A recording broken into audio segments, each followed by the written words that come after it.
Зенитное орудие, автомобиль образца военных лет, противотанковая пушка 45-го калибра, квадроцикл, собранный на базе мотоцикла. Все эти макеты, изготовленные руками студентов, обучающихся в Сибайском многопрофильном профессиональном колледже, создали военную экспозицию. На своеобразной выставке побывали школьники города. Для них провели экскурсии и по колледжу. Показали музей, мастерские, где ребята изготавливают такие изделия. В доступной форме рассказали, как работает мини-обогатительная фабрика и многое другое.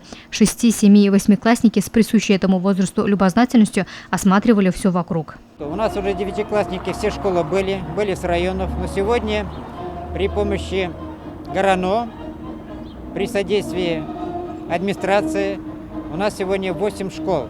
Примерно приходит по 20-30 человек, 5-6-классники.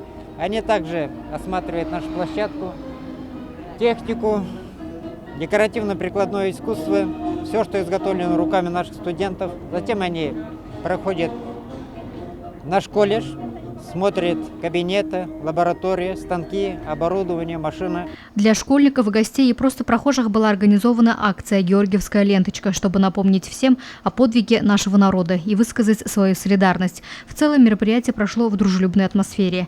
Техника и песни военных лет, студенты в форме, георгиевские ленты – все создавало предпраздничное настроение у сибайцев. Пожилые люди, родители с маленькими детьми, школьники и студенты-выпускники СУЗа, прохожие, останавливаясь у колледжа, прикрепляли георгиевские ленточки и с большим интересом осматривали выставку, особенное внимание уделяя, конечно же, военной тематике.